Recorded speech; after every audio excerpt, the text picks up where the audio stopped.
Introducing the War Ender 2 basketball shoes. This second-generation War Ender 2 is engineered for better speed and versatility. It can handle quick changes in direction on both sides of the floor, giving you side-to-side stability and multi-directional traction. It ensures your performance on the defense and giving you the confidence to leave your defenders in the dust on offense. Air SAC Rise technology increases shoe responsiveness by 70% to deliver a higher bounce and softer landings. Midsole ETPA foam for enhanced fit and greater stability. A stable lightweight side carbon plate allows flexible and balanced direction changes. Anti-skid multi-directional herringbone allows for easy changes of speed and direction. Light breathable double mesh fabric for extra comfort. PP film reinforced toe cap to prevent bumps and bruises.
How to determine the traction of the rubber outsole.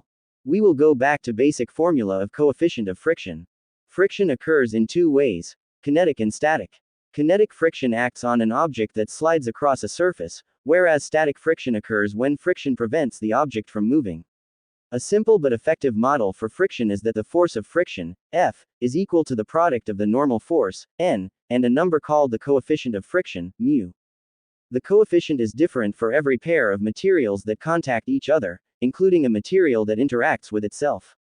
The normal force is the force perpendicular to the interface between two sliding surfaces, in other words, how hard they push against each other.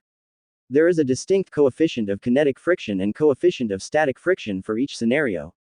These two types of friction help to describe how an object moves. The formula to calculate the coefficient of friction is mu equals F divided by N. The friction force, F, always acts in the opposite direction of the intended or actual motion, but only parallel to the surface. In colloquial terms, I will show you the values of rubber outsole traction or grip in terms of coefficient of traction. Nominally, good traction for rubber outsole is 0.8. 0.8 and above value is R perfect 10/10. Sliding surface ranges from 0.4 and below. Wood is around 0.25 to 0.5. Rubber-soled shoes on a brushed concrete surface can generate a coefficient of friction of over 1.0. In general, a coefficient of friction of 0.4 to 0.5 is considered a good traction offering. This values will be 5/10.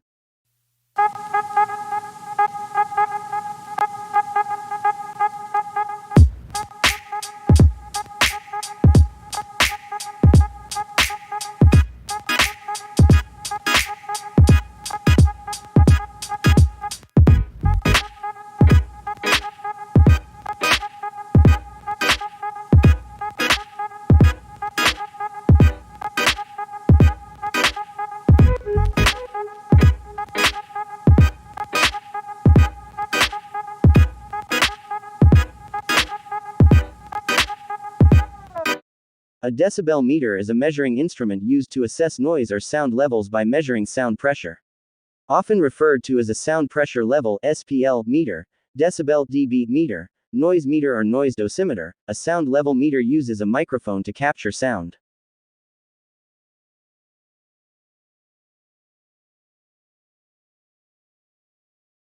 What is an acceptable noise level? Generally, exposure to sound levels above 85 decibels is considered damaging to human hearing. That is why this is the most common maximum value allowed in industrial environments. For residential environments, the accepted decibel level is lower. Any noise exceeding 70 decibels is considered disturbing.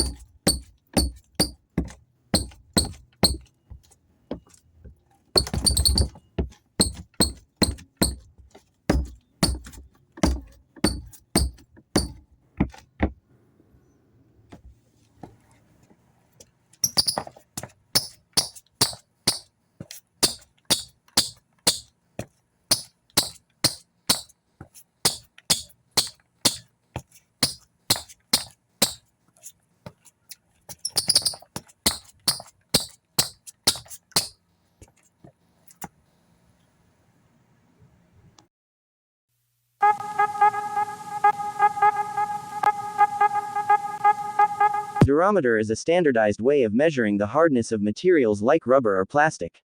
Hardness is a measure of how resistant a plastic is to deformation caused by mechanical indentation or abrasion. Engineers can test a material's hardness using a durometer tester. A recent review on basketball footwear concluded that softer midsoles are related to better impact attenuation in unanticipated test scenarios. In step-off landings, shoes with a soft midsole Asker 40 Shore C or 18 Shore A were able to better attenuate impacts compared with a regular Asker 55 Shore C or 30 Shore A, and a hard Asker 70 Shore C or 50 Shore A midsole from different drop heights.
According to Newton's third law, for every action there is an equal and opposite reaction.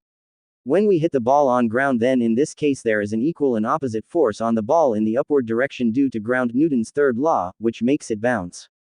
Bouncing ball involves a single impact. We call this property rebound resilience, and express it as the ratio of the rebound height to the initial drop height of the ball. We will apply this to the insole and midsole and compute for the reaction or bounce in percentage rate. Note: this is not a resilience test but bounce reaction rate test on the insole and midsole to determine quality of bounce, zoom or other terms used by different manufacturer.